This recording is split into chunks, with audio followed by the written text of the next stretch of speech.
కాశ్మీర్లోని పహల్గాంలో జరిగిన ఉగ్రదాడిలో మరణించిన పర్యాటకులకు తిరుపతి జిల్లా నాయుడుపేట జనసేన పార్టీ నాయకులు కార్యకర్తలు సంతాపం తెలిపారు.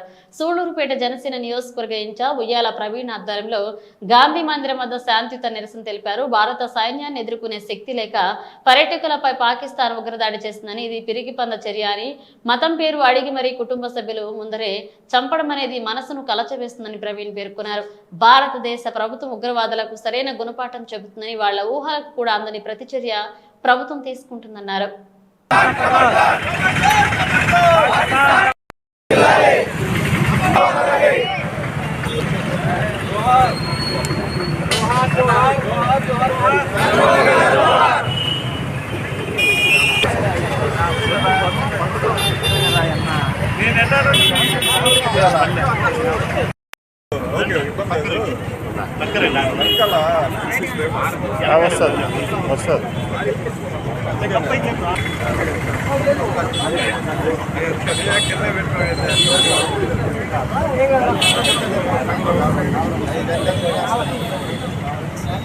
ప్రవీణ్ అన్న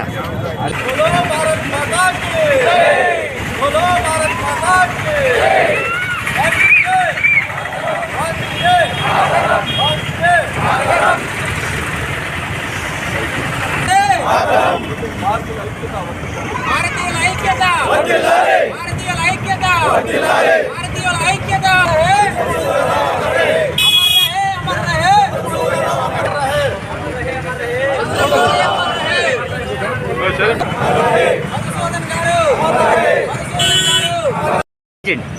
అందరికీ నమస్కారం.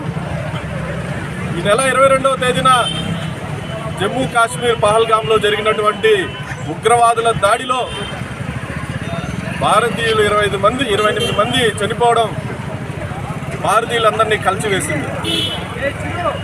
ఈ మరణించిన వారందరికీ సంతాపం తెలియజేయాలని మా అధ్యక్షులు శ్రీ పవన్ కళ్యాణ్ గారు జనసేన పార్టీ శ్రేణులందరినీ 3 రోజుల పాటు సంతాప దినాలుగా ప్రకటించి సంతాపం తెలియజేయాలి మృతులకందరికీ అని మమ్మల్ని అందరినీ ఆదేశించడం జరిగింది.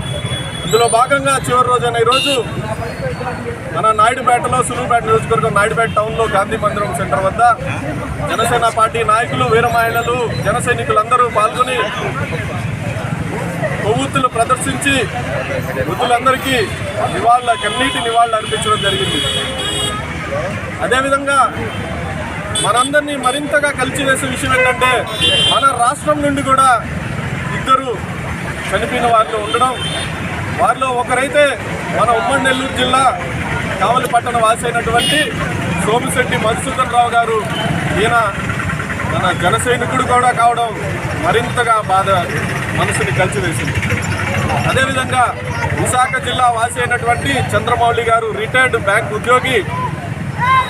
ప్రేరేపిత ఉగ్రవాదులకి మీరు ఏదైతే దాడి చేశారో హిందువుల మీద, ఇది మేము హిందువుల మీద దాడిగా పరిగణించట్లేదు. ఇది భారతదేశం మీద దాడి, భారతీయుల మీద దాడిగా మేము పరిగణిస్తున్నాం. ఎందుకంటే మన భారతదేశ సైన్యాన్ని ఎదుర్కోలేక, భారతదేశాన్ని ఏ విధంగానూ ఎదుర్కోలేక ఒక పిరికి పందెల్లాగా అమాయకులైన, నిరాయుధులైన పర్యాటకుల పైన మీరు